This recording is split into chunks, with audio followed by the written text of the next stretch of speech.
Great. All right. Good morning, guys. How are you? Welcome. Um, we'll go through introductions here in a sec. I'm Bill Brocious. I am a chief election inspector. There's Bobby Zowers. She's our clerk. And this is training for the Badger Book, electronic Badger Book. Who has never done elections before? You've never done elections before? Fantastic. Welcome. Has anyone not done Badger Book before? You've not done Badger Book before. All right. That's great. So what this training is going to do is set up for those of you that have done this before, it will give you a refresher. And for those of you who have never seen this before, we'll give you tell you instructions on how to bring in a voter, how to register somebody, how to do absentees. And I want this to be a really interactive training. So if I'm talking and you have a question about something, or as I'm talking, you thought about something 3 slides back, stop me and we'll ask the question as soon as you can, so we can kind of address it as you're thinking about it. I don't want to wait until the end. All of this training is focused around the Village of Cross Plains. What I did when I put this together is I stole a lot of stuff from Wisconsin Election Commission and other training materials and put it together just for us, for the Village of Cross Plains. So you're going to see a lot of the slides on here are going to look similar. They're going to reference other municipalities. That's because I stole them. But it's all good. So I'm going to go ahead and get started. And again, if you have any questions, feel free to ask right away. So here's the agenda for today. We're going to go through introductions. We'll go through the election, what the dates are for the elections for this year, what's new in the Badger Book, and I'm going to explain Badger Book here in a minute. We'll talk about Badger Book essentials. So how to log into Badger Book, how to bring in a voter, how to do an absentee, and how to register. And then we'll have some time at the end. You see we have the machines set up over here. So if you want to practice, you'll have time to practice. So before I get to this, what is the Badger Book? So if you recall 6, 7 years ago when we did elections, we didn't have it electronically. We had 2 books, right? Actually, we had 4 books. You would go into a line when you came into the library or the fire station, if you remember back that far, or here, if you remember back that far. 2 lines, A through L, and then M through Z. And in each line, you had 2 books. You had 2 people. You would come up, give your name. You had 2 people going through the book looking for your name, and then once they found them, they would turn the book around. You would sign one of them. You guys remember doing that? Yeah, that was the old Badger Book. Then we went digital. Whole book, yeah. Then we went digital to Badger Book, and that's what this is. This has saved a lot of time back in when we started going to the library or even at the fire station. We'd have lines going back out the door, right? Because we're waiting for 2 people to find the names and to be able to sign them, and it took quite some time. And we had a separate station for registering people as well. With the Badger Book, that has changed the topography 100%. There are no more lines waiting for people to vote. And we can register right at the same spot where you bring someone in to vote, to give them their ticket and their ballot. So that's what the Badger Book is. We have what's called chief election inspectors. The responsibility of the chief election inspector is the entire election process. We will open the polls. We will close the polls. If you're stuck on a question, we're here to help. You can just come to one of us and we'll help you with that. We document any abnormalities that happen within the election process. And they do happen. Someone votes, they overvote on a particular item on an election or for a category, and they have to get a new ballot. That's an abnormality. And there's others. We answer public questions pertaining to the rules of the election. So if they come to you, rather than you argue with them, send them to us, and we're happy to argue with them.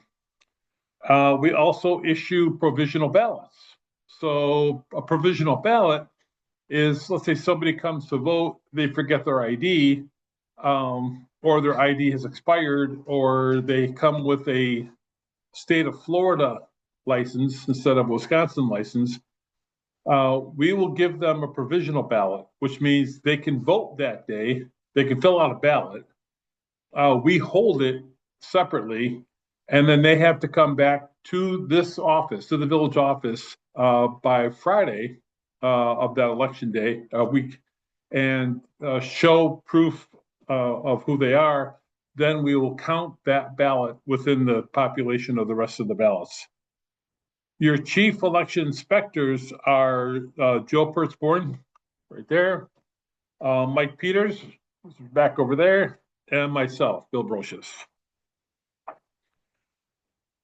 Other people you'll see kind of buzzing in and out of the election day process will be village staff. You have Carly, who's our administrator, Bobby, who's our finance director and village clerk, Renee Bratton, who's our deputy clerk treasurer, and Becky Ward, who's our administrative assistant. Here are the dates for the 4 elections that are happening in Wisconsin this year. We have one coming up a week from yesterday, a primary. There's going to be 3 items on the ballot. And then we have our spring election, April 7th. Then we have our general election primary on August 11th, and then the general election November 3rd. How are we doing so far? Great. All right. What's new with the village? Right over there behind Bobby is our voting machine. That is called the DS200. By August, we're going to have another voting machine. We're going to have 2 of them, which will be great. It won't matter too much for this spring election because the amount of people to come to vote is not a high percentage of registered voters. So we can handle it with one machine. It's when we start getting, 70, 80% of the registered voters coming in to vote, we start clogging up the bottom of that machine. So we're going to have a second machine. And so when they get their ballots and they go to vote, they can put it in either machine. And that is really going to help us tremendously. So we are looking forward to getting a DS300. It's bigger brother than this. They're probably going to look hopefully exactly the same. What's new with the Badger Book, for those of you that have seen it, and you may or may not remember, and it doesn't really matter. They've done some cosmetic changes. They've changed the election day registration process. They changed the order in which you register somebody. They've changed some admin functions. We're not going to talk about those. They changed watermarks, and we added a new class of voter called protected voters. And we will spend a bunch of time talking about protected voters. So the cosmetic changes they made are, instead of, they used to have boxes and they were bigger. Now they made circles and they made them thinner. And then you'll see here, what they have is a kind of a process. As you go through one step, you go to the next step, you go to the next step. And as you go through the steps, you get a check mark. So you kind of know where you're at in the voter process.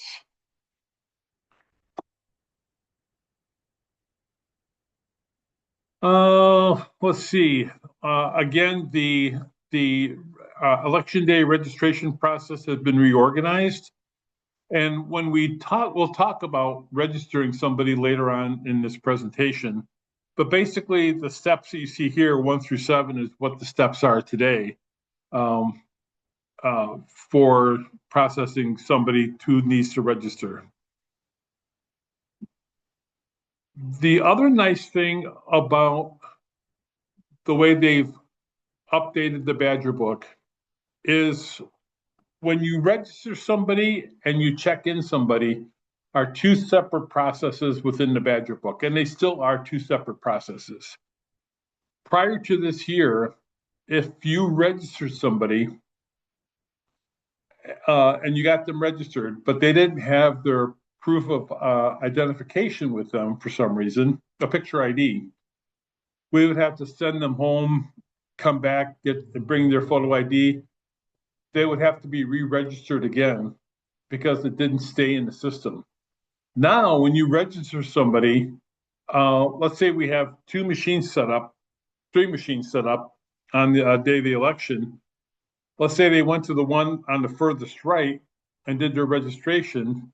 When they come back to vote, they can go to any one of the 3 and get their voter check-in. The system, the Badger book now keeps that information within the system. So if they leave and they come back, we don't have to re-register them again. Does that make sense? Cool. There's also watermarks. And so these down here are the watermarks. And what they've done is when you have specific watermarks, you used to be able to select a voter, even if this watermark says absentee returned, you could hit this button would have been there. They've now chose to remove that select voter button on certain watermarks, or they've changed what it looks like, what the line looks like for that voter when you go to check them in, based on the watermark. And we'll talk about more of the watermarks here shortly. Let's see. There's a new watermark in the Badger book called military must register. So if you were a military member and you had voted, you were deployed overseas and you voted overseas, and now you're back home again and you want to vote in this election, you must register. So there's a watermark that says military must register. And it's just like registering anyone else. You have to have proof of residency, proof of identification, and then you register them like anybody else. But that is a different, it's a new process they have for military members. What's the logic? Are they saying that when he or she was overseas, that he wasn't registered?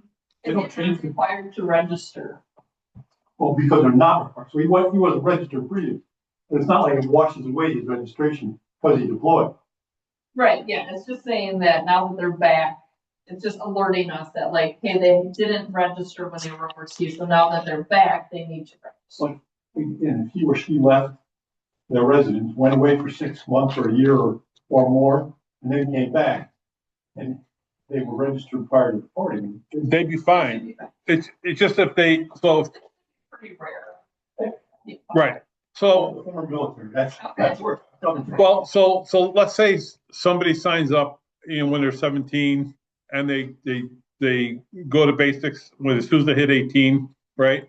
And then the first election comes up and they're deployed overseas somewhere and they want to vote in our election. they can do that, right? Right. Now they're 23 and they come back from deployment, but they've never registered before in our books. Yeah. That's what this is. Yeah, I'm just, But if they aren't previously registered. They're fine. They're fine, okay. okay. Yep. This is only for those people who voted before and deployed but never registered. Exactly. Perfect. You got it.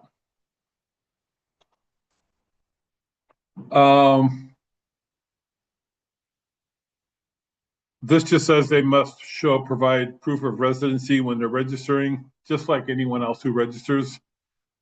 There is a new type of voter called protected voter.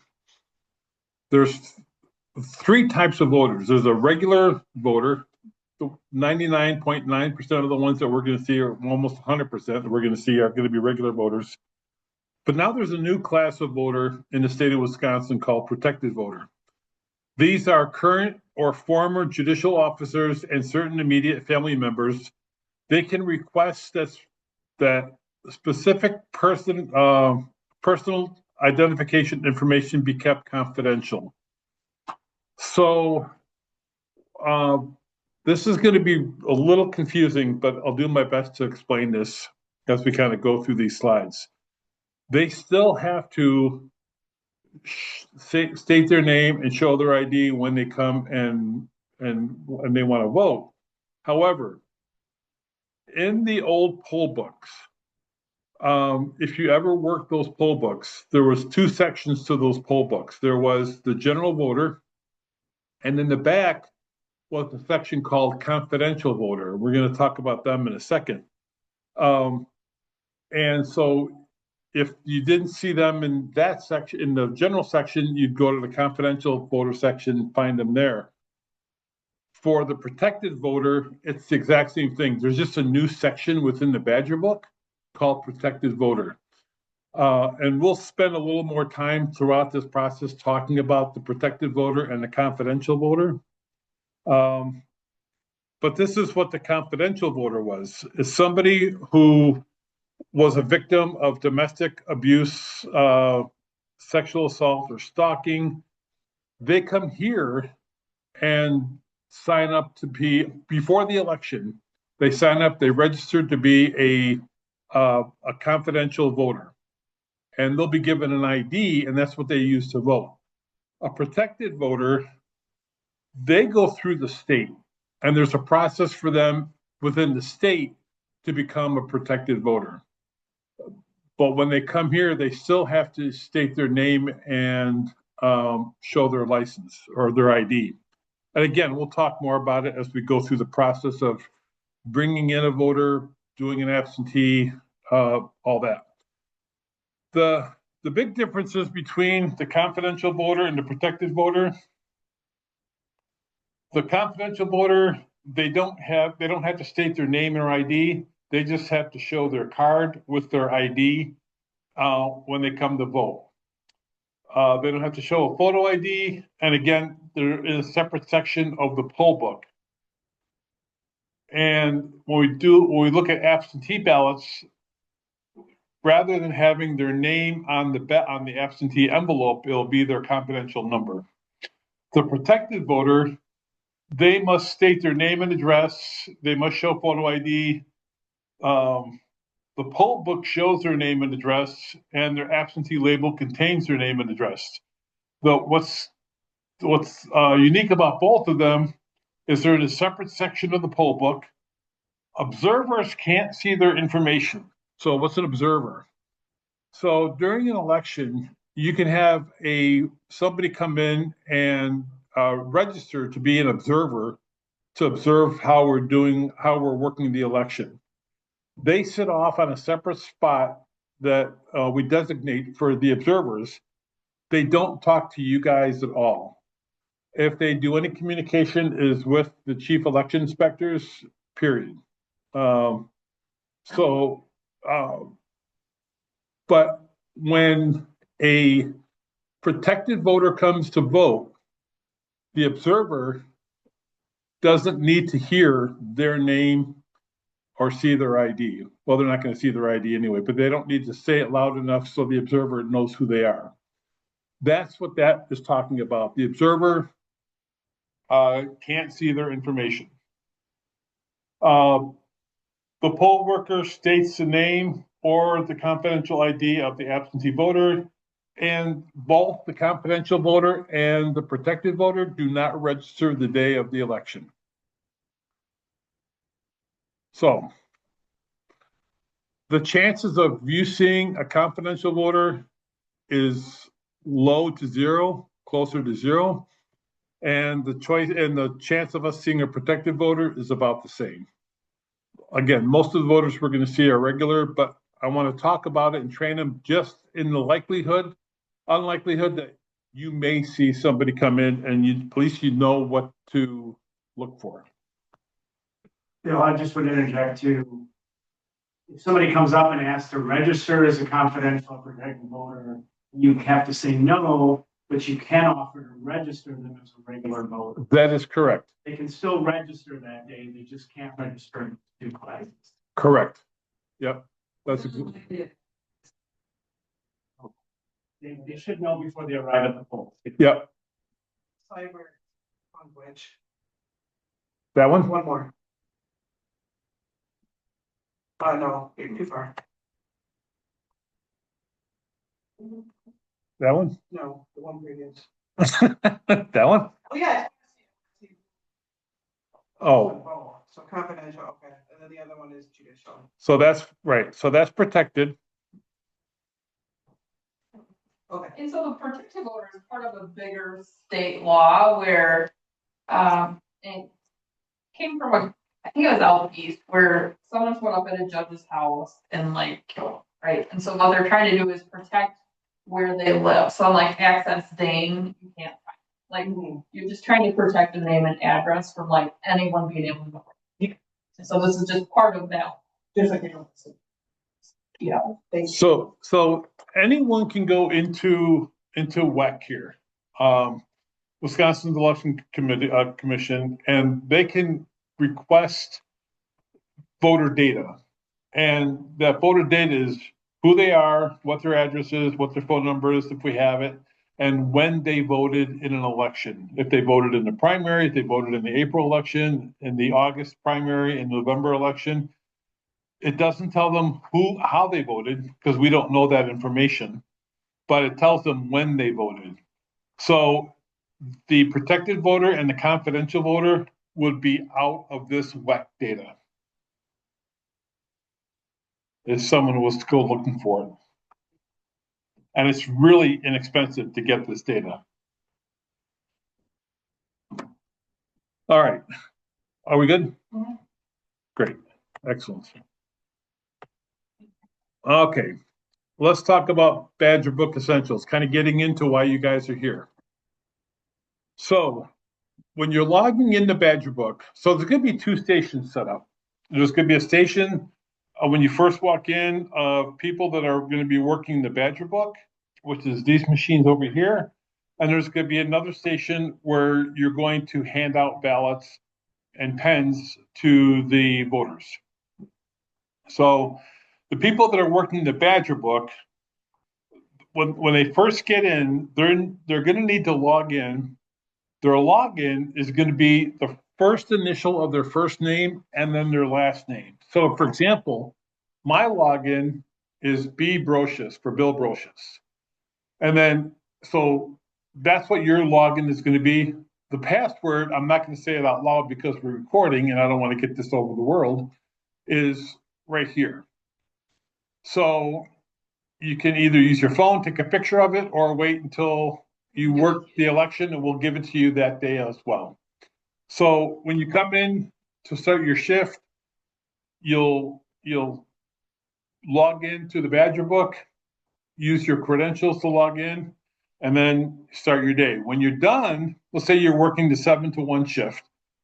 When you're done at 1 o'clock, you'll log out. Person coming behind you then will log in with their credentials and then move on forward. Make sense?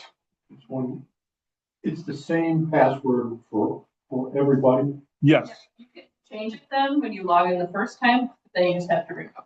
You have to remember it because we won't know it. Right, but, you know, it's Bill Brochus, the, well, you're, but everybody using the same thing. Mm-hmm. When we said we use that sort of second thought. But then you can change it. Right. It's a default password that we set up, but you know, again, you can change it if you want. You don't have to, You have to remember it though. and you don't have to change. You don't have to change it. No. Nope. So here you are logged in, and what you're gonna see is you're probably gonna see check-in voters and process absentee. I don't know, you'll see that this admin, but you'll actually have these two options here. So when you're going to check in voters, and that's what we're gonna start with, is checking in voters. You can see, I wasn't lying, I stole this, and there's using the DeForest Village Hall. This is training from one of the Badger Book trainings I found. So when you hit that check-in voter, this is where you get three options. Checking your voter, again, this is gonna be 99% of what you do, or 100%, or protected voter check-in, or confidential voter check-in. So we're gonna start in on this voter check-in. Notice that this whole slide is green. That'll be insignificantly important later on. Are we giving copies of these slides too? You can if you'd like. Okay. Email them or. Yep, we can do that. So once you hit that button, this is what you're gonna see on your screen. You're gonna have a blue bubble right here. And this is telling you what to say out loud. Please state your name and address and present your photo ID. And so they will state their name and address. And if you are looking, so in the Badger book, there's a scanner right here that will be turned on. Some people, you can use your driver's license. You know, if they give you your driver's license, flip on the back of it, and there's a code back there, QR code. You can scan that. A lot of people pick this up. What I do is I keep this in the holder. It's not. Now, and then I just put I move my driver's license around until it beeps. And that way I don't have to pick this up, and it finds it really easily. And I can show you that when we get done with this training. But it will auto-populate then the last name, first name, middle initial. Yes, to say it out loud. They still have to say their name and address. Yep. Now, even though they give you their ID, their name on their address on their license, let's say they give you their driver's license, may be different than their address that they're registered at. That's okay. You're not checking addresses on the photo ID, and we'll talk about that here in a sec. I'll get to that. Here you'll see that we have some of the watermarks we talked about before. Military must register. Here's one that says, have you moved? So the Badger book, I believe, is tied with the DMV. So if they say, I live at, 123 Main Street in the Village of Cross Plains, and it's showing up as McFarland address, ask them, have you moved? And they say yes. You can click on, there's a button over there that says the moved address, and then that brings them to the registration process to register them. Let's go through these. I actually have these marked out here. So military must register. We talked about that. They must provide the proof of residency and proof of identification when voting in person. Have you moved? The voter may need to register at a new address. A voter is an overseas voter and needs to provide proof of registering and proof of identification when voting in person. I don't know if we'll see any of those. Well, we may see have you moved, but probably not much of the other ones. Here's a few other, there's absentee returned and absentee issued, and there's voter number 6. I want to talk about this also. So, but let's talk about absentee returned. So someone returns their absentee ballot and gets processed. They now have, their vote has been cast, so they can't come in and vote again, obviously. So the select voter button has been removed, and we say, your absentee's been returned, we have it, we've already processed it, you can't vote again. There's an absentee issued, so we may have sent them an absentee ballot. How many did we send out, Bobby? Like 130-ish. And we got about 45 back. Yeah.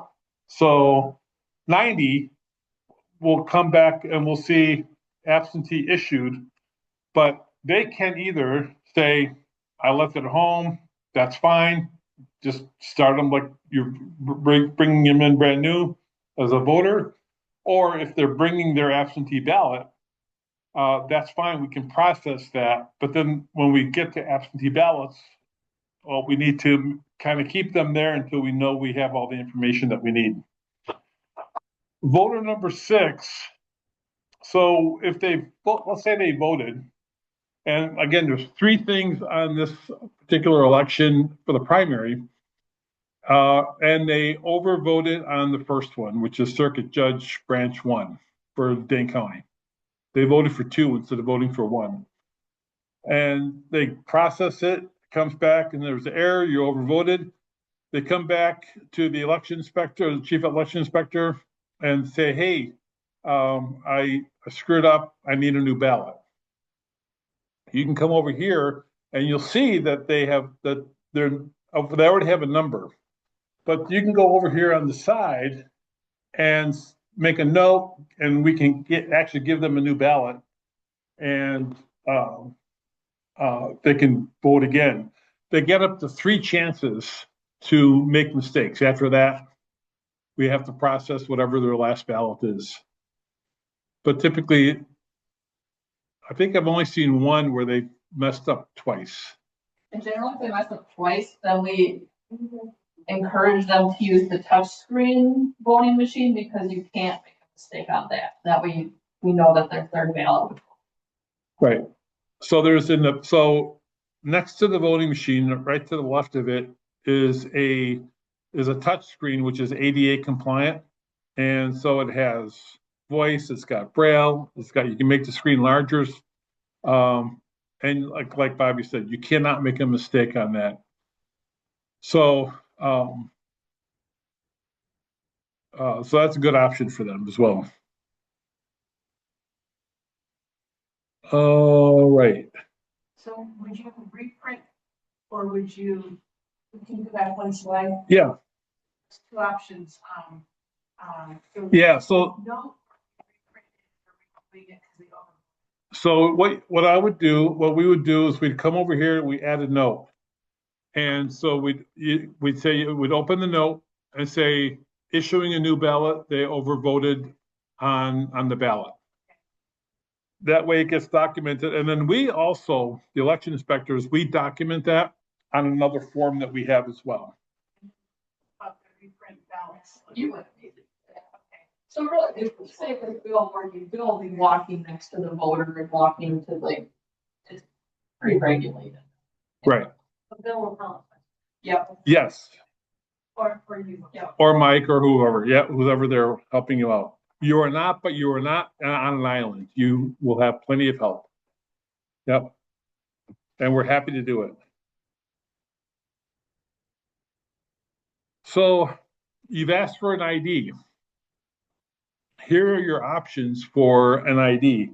And rather than read these, you're going to have sitting next to your machine a sheet that's going to have examples of what their IDs can be. So you can have a state driver's license, you can have a state Wisconsin ID card.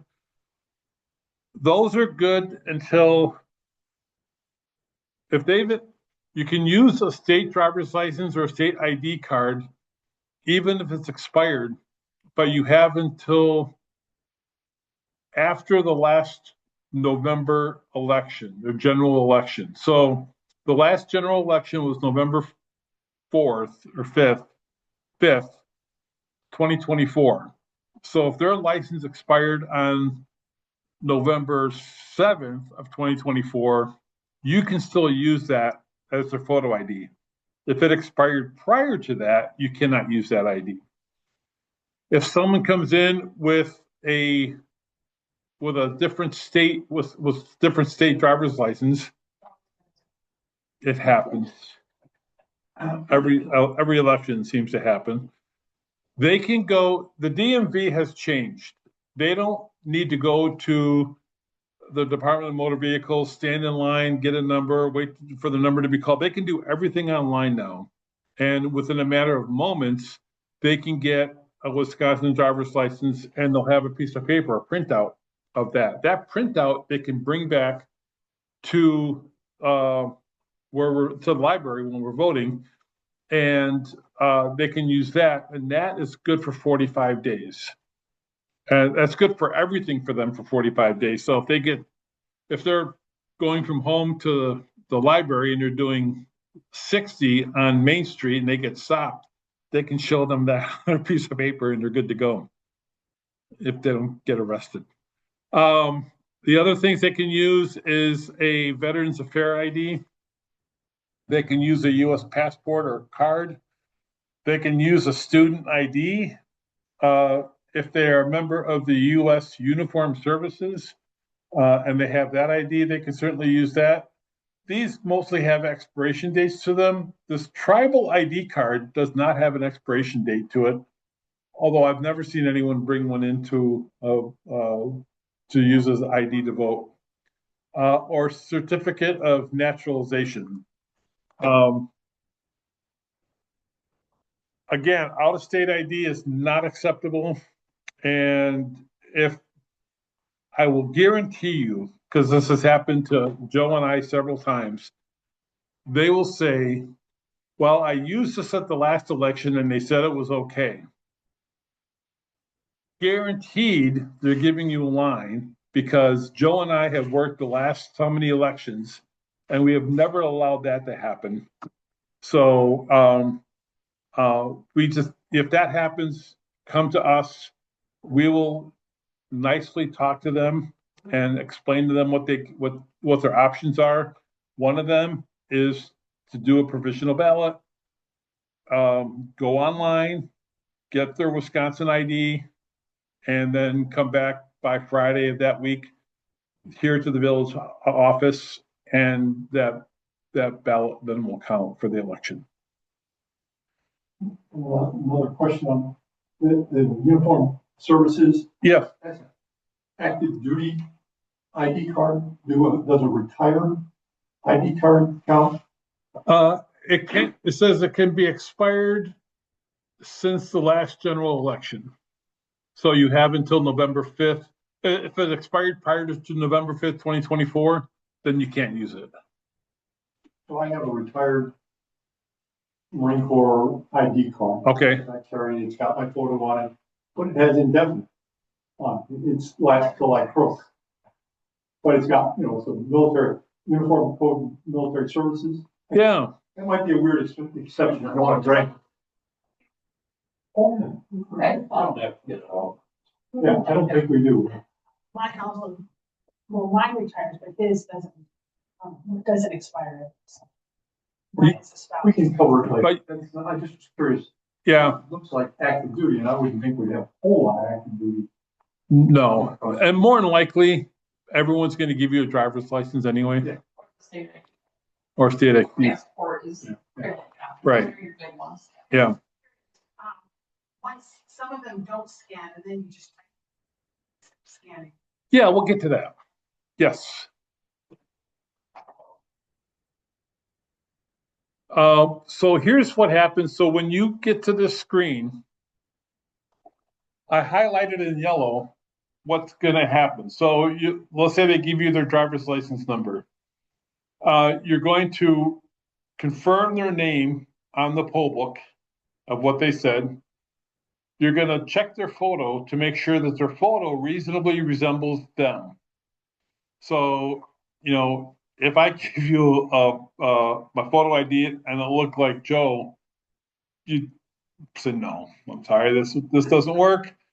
And you would check the expiration date and to make sure it's after November 5th. And the poll book or the Badger book will actually have this date on here. So, it will have all this information. And so this may be confusing, but you'll verify the name that they said is in the poll book. Make sure their picture is reasonably resembles them, and the expiration date is after November 5th, 2024. That's all on the poll book on your screen. You don't have to remember that. Once this is all done, you hit this accept button. And here's a little key.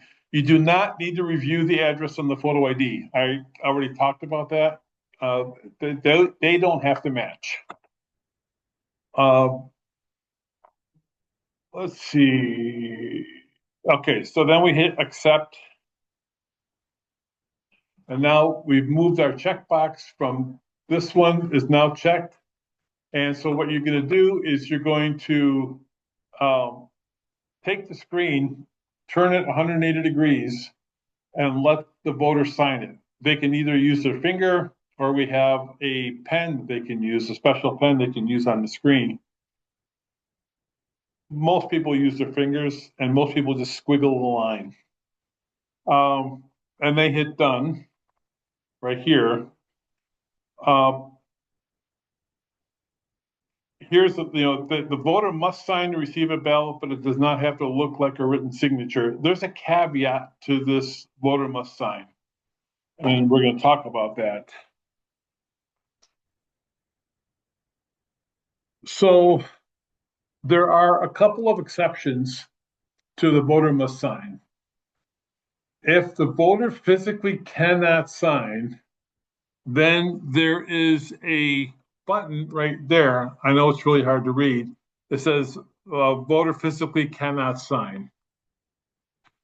What's this other one? If they've done curbside voting, the election inspectors will do the curbside voting. We'll bring one of you with us. We'll go to their car. We'll get their ID. We'll come back. We'll get them registered and make sure they're in the system. We'll bring out a ballot. We'll let them vote. We'll bring the ballot back, and we'll go through that process. But then we would hit curbside voting. The other thing that is really nice with this version of the Badger book is that if the voter has an assistant, and I've seen it many times, a few times, where somebody comes in, either is disabled or very elderly, and they have somebody come with them to help them vote. And so rather than, saying, taking their hand and having them sign with their finger, you can actually click on the voter has an assistant. You just need their name and address. Address doesn't have to be a Cross Plains address. And then the assistant signs their name, signs the assistant's name. So those are the three exceptions to the voter must vote, and all three are valid. Any questions on that? Cool. All right. So then, once they signed it, we flip the screen back to you and click on Finish New Voter. And then what happens is there's a little printer attached.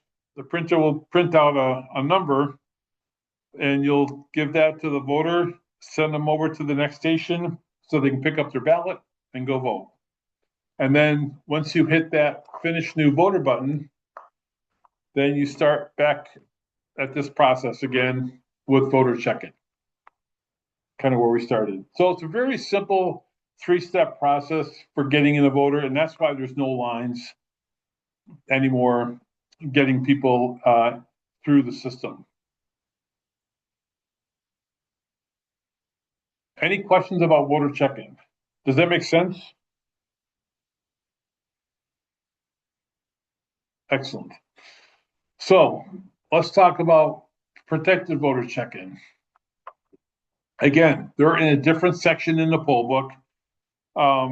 The process is identical to a voter check-in. You're going to have them state their name and address and present their photo ID, just like normal. You're going to do every step that you just did. They're just in a different section in the poll book.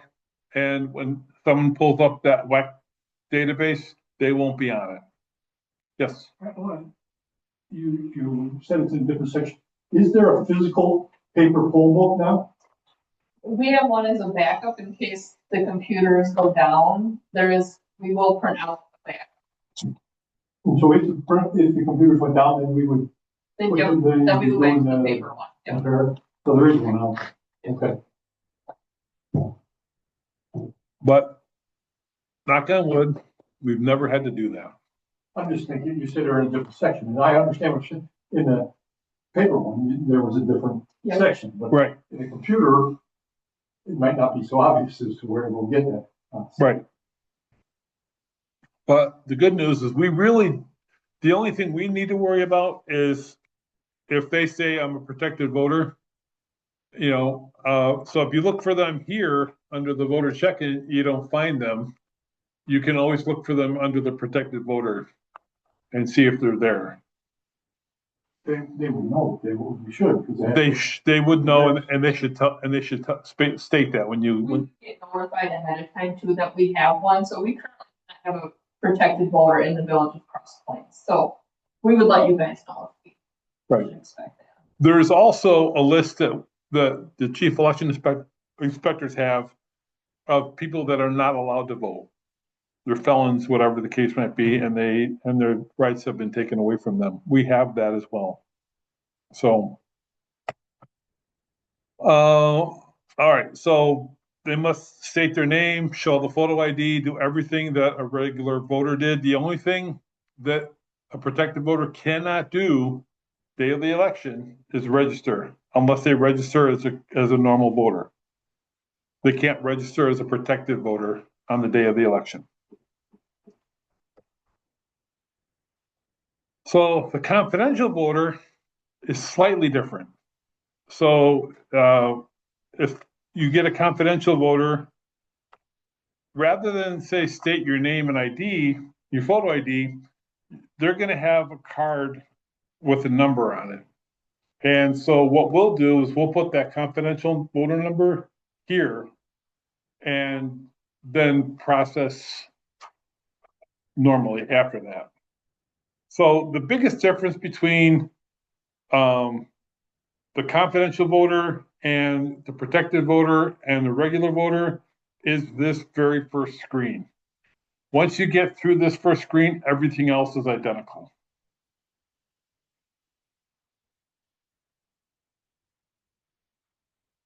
All right. That's the easy step of checking in regular voters. Then we will have somebody checking in absentee voters. And again, process looks exactly the same. Check in voters, process absentees, and that's where this person's going to go. So let's say someone's assigned to process the absentees for that day. They're going to go here on their Badger book and start that process. Notice now we've gone from green to blue. Remember I told you it's insignificant changes, but this just tells you you're now in a different screen, doing something different than regular voter check-in. But the three boxes are basically the same: process absentee, process protected absentee, or process confidential absentee. So when you have an absentee ballot, what you're going to start is you see the envelope, and you need to check. Well, you need to check the voter signature on the envelope. This is for a regular voter. That it's been witnessed, and that the witness has their address on it as well. once this is all checked off, then you're going to read the voter's name aloud. So if there's an observer, the observer can hear it. So you can't say, you know, Bill Brochus, 2158 Hillburn Drive, and do it quietly so nobody hear you. You really have to say it loud. So could we move them closer together then, because they are yelling across the whole room for everybody that's in there to hear the names. And There's- sometimes it gets so loud when you're sitting there and you've got this person at the end, you know, bellowing this name out. And I understand that the observers have. But if the observer, and sometimes we don't even have anybody sitting there, still yelling the name. It's procedure, but, you know, the person doing it wouldn't have to yell it. But the reason the, Badger books are where they're at is the outlet locations. We're extremely limited as to what we can do in that building. And also voters are more likely to go to the first two check-in stations, which are closest to where the observers are. So hopefully in the new building, we'll be able to set it up differently, where the observers are closer. Which brings up a good point. This is the last year we're going to be in the library. So starting next year in 2027, we're going to be voting in the new Village Hall on Bourbon. So that will be exciting, something to look forward to. And if someone does hand you an absentee ballot and hand it to you while leave, try and slow them down until you check those three things, because if they miss one of those, we can't process that ballot. And if they leave, we don't have people to chase them down all the time. Somebody else's. Correct. Well, technically, if it's like a handicapped person or something, you can still. But you can't bring in sick for every member of the. Right, correct, yeah. I'm sure he's gonna go to that. All right. Move on. Great.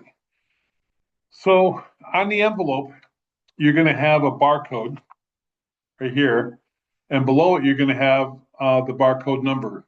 So again, what you can do is once you've gone through this process, you can take that envelope, use the scanner, scan that barcode to begin that process of bringing in that absentee ballot.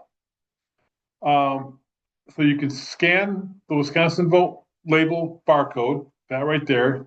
If for some reason that scanner is not picking up that barcode, you can type in this mailing ID, this number right below it, into the system. The other thing you can do is you can, so the next slide. You type in the name, you can scroll down, find it on. Right, yep. So you can go through and you can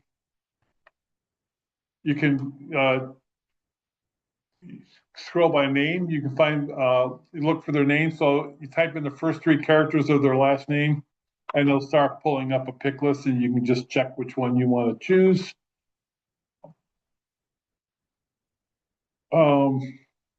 And then you can process up to 10 ballots at a time.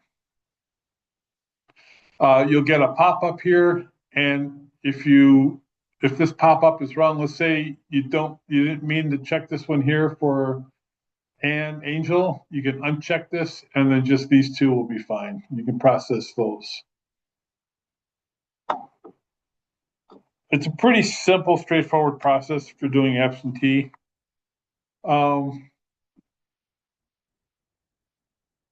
When you're in that process, you'll notice over here you have a voter number, and the voter, so if you're doing 10 at a time and you happen to look at the numbers and you see that there's duplicate numbers over here, that's okay. So we're not going to be at the 1, 2, 3, 4. We'll probably be closer to 100 or 200, 201, 202. Those don't get locked in until you've completed this process. Then they will actually get numbers, because there's other people that are, getting their ballots sitting next to you. So everything's in sequential order. So these will eventually get lined up this fine. What I would recommend though is even if it's out of order like this, it'll be close. Write down the voter number on the envelope as you're doing this. And the reason for that is as you're processing it, if there's someone overvotes, we need to be able to document that. And what I think I have it on the next slide. Yeah, so if there's a problem with the ballot, what we're going to do is we're going to see if we can reasonably determine what that voter's intent was. If we cannot reasonably determine that, then we're just going to process it as it is. If we can see that, hey, there's a mark here, but they really didn't want to vote for that, it just the system picked it up, we will issue a new ballot for that absentee voter. But we also have to document that in our documentation for the state as well. So that's why it's good to have kind of the number that you're working from, so we can kind of find it in the Badger book, so we can make a note that there was a reissue for this particular ballot.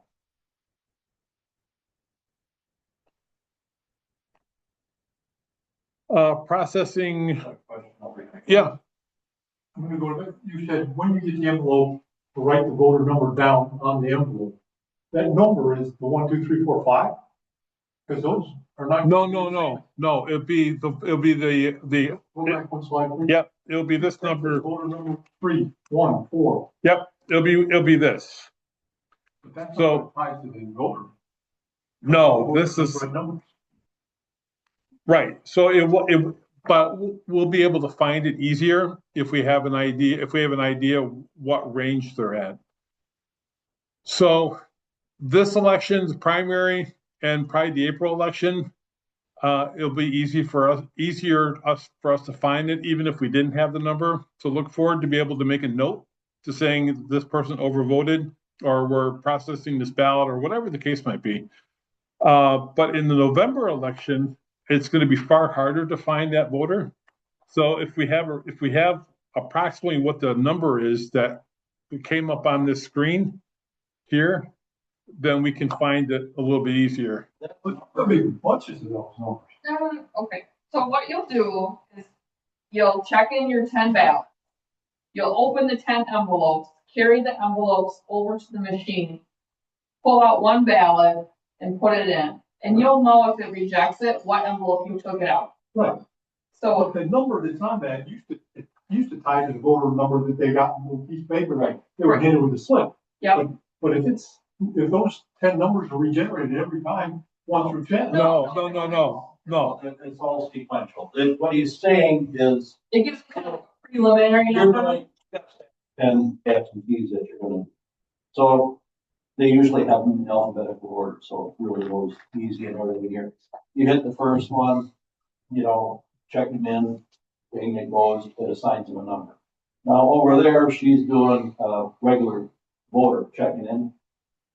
She hits go, boom, they get assigned a number. Now, you're doing your next one, is a different number. So So the Badger book is, they're where's the talking number that you're putting on the envelope? Where do you find that number? right in that.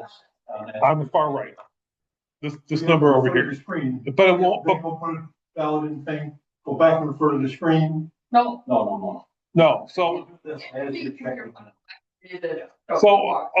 let me try it this way. So this is saying we've processed no other ballots for this election. We started off doing absentee, and so this is what we get: 1, 2, 3, 4.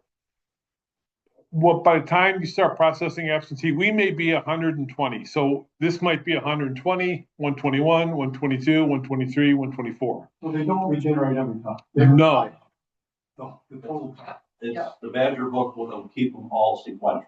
Right, but you may see duplicates when you're processing 10 at a time, only for an instant until you finish processing them, and then they will get a final number. But at least it'll be close enough for us to be able to find it in the Badger book, so we can look for that particular ballot and make a note on it. So we write the number down before we get submit. No, hit submit hit submit, then right. and write the number down. Once you hit submit, that number is there. That's there. Got it. Hopefully, well, yeah, so I mean, it's, I think it'll make, like, It- like we'll walk. you through Well, it. I mean, I have a pretty good understanding of the absentee ballot. We'd walk up with 10 at a time and say, processing absentee ballot. And we weren't stopping to write a number down, the number was already there, because you had, the paper was already taken care of. But here, what I think I hear you saying is, put one in, write the number on the envelope, put one in, write the number on the No, envelope. no. You write it from the envelope before you take it over. This is while you're sitting at the Badger book. So you're sitting there checking in the absentee ballot. But that number, That's that's not the right number. So- It may not be the right number. so, Once you hit submit, that is the right number. right, so, But you did submit before you put the ballot in. You can Yes. you can do a bunch of them and then just go back in and click them all and hit submit. But the easier way is to just do an absentee, hit submit. So the bench. That is your That's like poll. what- right, And they're all tied together. They're speaking to number one. So they're all talking to one another. There can be two people doing absentees.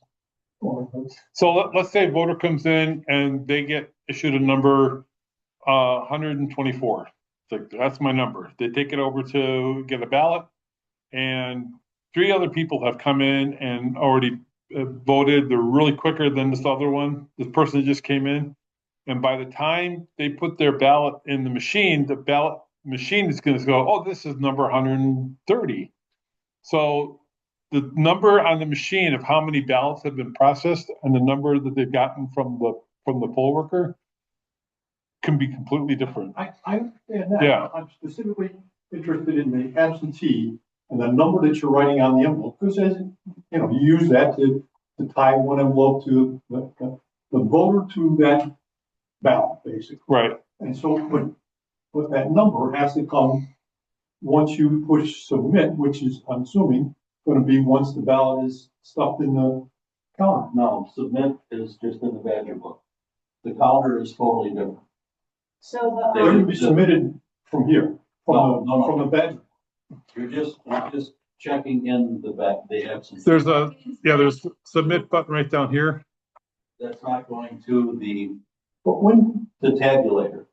what does that number represent? When is it generated and when do you write it down, is my question. When you process that at the Badger book. Okay. do you, on the regular person, you hit print and it prints out a slip that they Yep.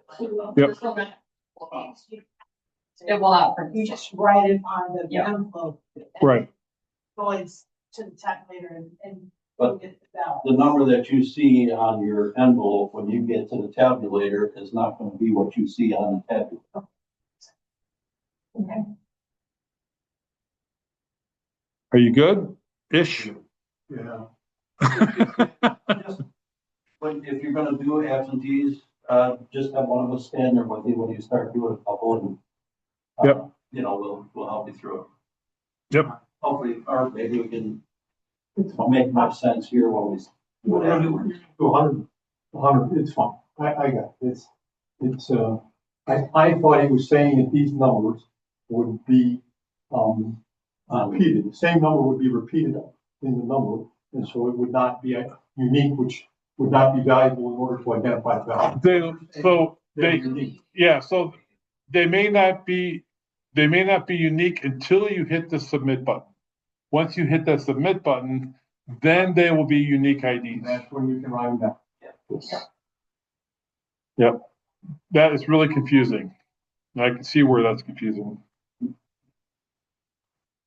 All right, we talked about that. So processing protected absentee is the same process. Except they don't show up in the poll book and you don't need to read their names out aloud Keep it for protection. because they're protected.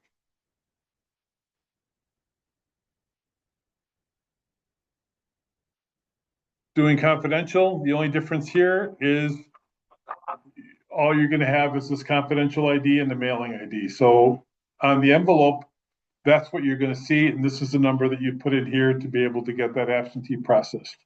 After that, the process is exactly the same. So just like a regular voter, you know, this was the screen, we had one screen to kind of get into the process. Same thing for the absentee ballot. You have one screen that will decide which side of the process you're going to be in. Once you get into the process, it's exactly the same. Once you get that voter in the system. So, but again, for us, seeing protected and confidential voters is going to be slim to none. But registering process on election day registration, that's EDR, this is so simple. It's a 7-step system, but it takes a minute or two to get somebody registered and moving on. So if someone comes up to your station and let's say it's someone who just turned 18 this last year, and this is their first time voting, you're going to start this process by doing the same thing we did when a voter came in that was registered. You're going to go to voter check-in. So this is where you always start. Once you do that, you say, you can go right to this button right here that says, none of these are my voter, continue to election day registration. And then this will start the registration process. If you start this, you say, state your name and address, and it comes up as a different address. They're coming from outside the village of Cross Plains, and you're wanting to get them, and then they need to register. You'll come right back down to this button and start the registration process. So either way, this is where you're going to go. Now our borders are red. So again, insignificant, but it's just so you kind of know what process you're into visually as you're going through this process of registering voters or bringing voters in so they can get their ballot. So the first thing you're going to do, this is what has changed, is you're going to ask them these series of questions. Now, this is one of the things that has changed in the order. Is this used to be towards the end of the process of registering, and what I had done a couple times where I would just flip the screen around and have them read it and answer the questions. We can't do that. That's why this is at the beginning of the process. We actually have to ask them these questions. Are you a United States citizen? Yes or no? Are you at least 18 years of age? Have you been issued a Wisconsin driver's license or state identification card? Have you resided for your current residential address at least 28 consecutive days prior to this election? If they say no, they need to go back to their last municipality and vote there. So if someone just moved in February 1st to a new house or new apartment, they need to go back to where they were living and where they were registered to vote there. If they came in on January 1st, then yes, the answer would be yes, and they can move forward. Are you serving a sentence for a felony conviction, including probation, parole, or suspension? And then are you otherwise disqualified from voting? There is more information over here. So in case they say, I don't know what you're talking about, you can click on this more information. It'll give a little pop-up and you can describe to them what the Wisconsin Voter Election Committee is actually looking for in those questions. Once you can click on this button and move down that process. If they did say they have a driver's license, you can scan the back of it, and it will auto-populate this information here. If the scanner's not working, you'll have to manually enter it in. And If they don't have a driver's license or a state ID, ask them if they have a social security number. If they do, it'll prompt you.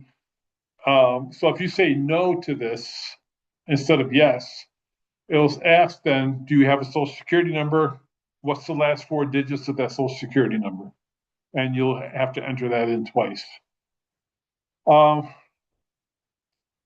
Even if they don't have a social security number, that does not necessarily disqualify them from registering to vote. But as you get through this process, once you hit the submit, it will tell you whether they're qualified to vote or not. If they're qualified, they'll just move on to the next process. If they're not, it'll give you a pop-up for why they are not qualified to vote. Let's see. Proof of residency. So we've gone through the first step. Now we're on proof of residency. And there are a lot of options here. You can use, I have a list here, actually. These are some of the more common issues you can use for proof of residency. I've highlighted the ones that we normally see when we're registering somebody. So a state driver's license or state ID, if they have that, fantastic. If they don't, they can use a real estate tax bill for the current year or the year preceding the date of this election, a gas or telephone bill that's at least they got within the last 90 days, a bank or credit card statement. And usually what they can do, what we've done is we just said, pull up your phone and pull up that information on your phone, and we can use that. If we're using proof of like a bank statement, you only need to use, you can select like bank or credit card statement, and then when you use that, put in the last 3 or 4 numbers of their statement ID. You don't need to put in the entire statement.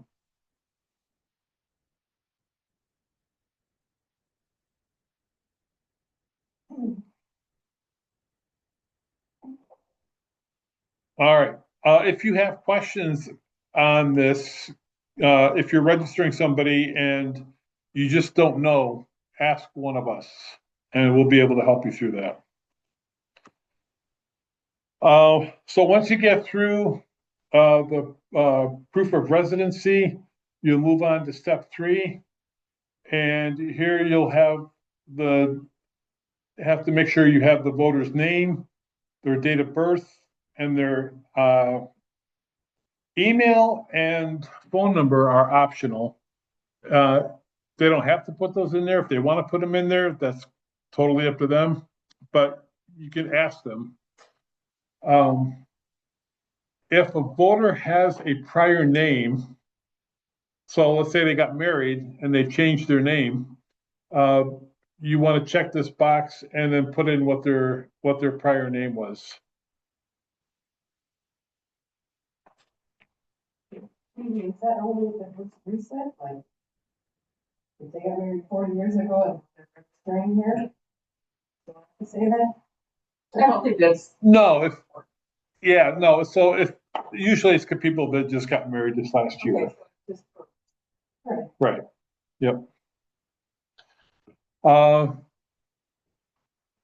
Or if they were registered under their maiden name Right. someplace else.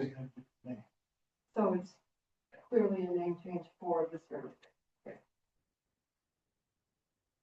when you're putting in an address, you just start typing in the address, first 3 digits, 3 or 4 digits, they'll start coming up with a filter, and you'll be able to find all the addresses in the village of Cross Plains are in the Badger book.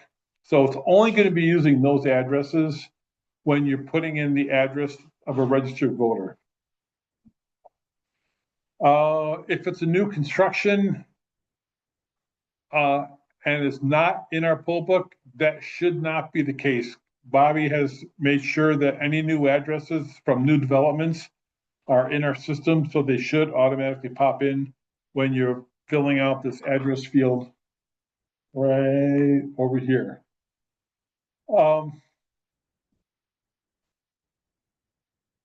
There is also, I think I have this on the next slide. Yeah, if a voter has a previous address, click in the box and fill out that information. Or if they have a different mailing address from what is stated for their proof of residency, you'll need to put that in and mark whether it's a US mailing address, a foreign mailing address, or a PO box.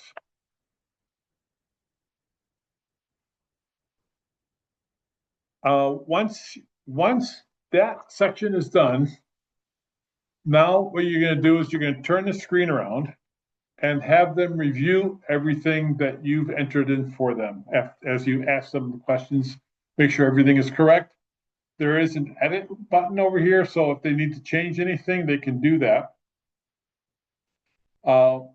Once they confirm that this is all correct, hit the continue to step 6. And you'll turn the screen back around, and you may need to choose a ward. We have 7 wards in the village, and you may need to choose a school district when there's only one here in the village. I don't know because all of our wards are. That's only for whatever reason the address doesn't populate, and you have to manually put in an address, then you'll manually have to put it. Right, And that's right. all right. to be true. And we have a list of what addresses go into what wards if that ever becomes an issue.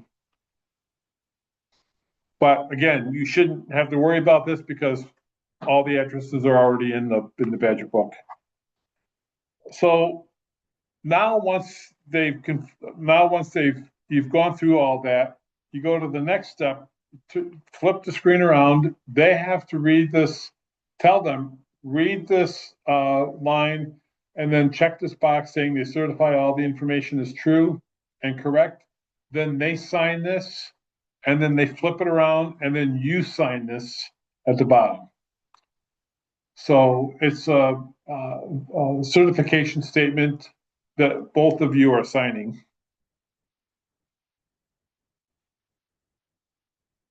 And then once you get done with that, now you're ready to bring them into the next step, which is getting them their ballot. So what we talked about before, bringing in a voter, now you're at that step and you go through that process again. So where they had to come in, they had to sign their name over here. When they go through the step again, now they're going to have to sign their name again once we've gone through that process of bringing them in as a voter to get their ballot. Okay. Any questions about voter registration? Just one observation, if their driver's license is current with the correct address, this is really simple.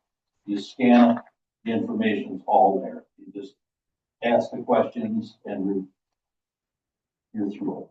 Right. It's the one that don't have a driver's license, it becomes a little more complicated, Yeah. slightly complicated. For years, we've been doing it for Madison, and they still use paper folders, and so this is. All right. That is it. That is all I have for you guys. If you have any questions, I'll be here, Joel will be here, Bobby will be here. We can answer your questions. If you want to sit and play on the Badger book and kind of see what it looks like real life, we have some stations set up. You can do that. Otherwise, you are free to go. Joe, can you grab the light right there? Thank you. And again, if you want to get paid for today, there's a timesheet you can fill out. If you're a new person, you need to fill out important paperwork. Someone was where I'm sitting or going to this. You can volunteer.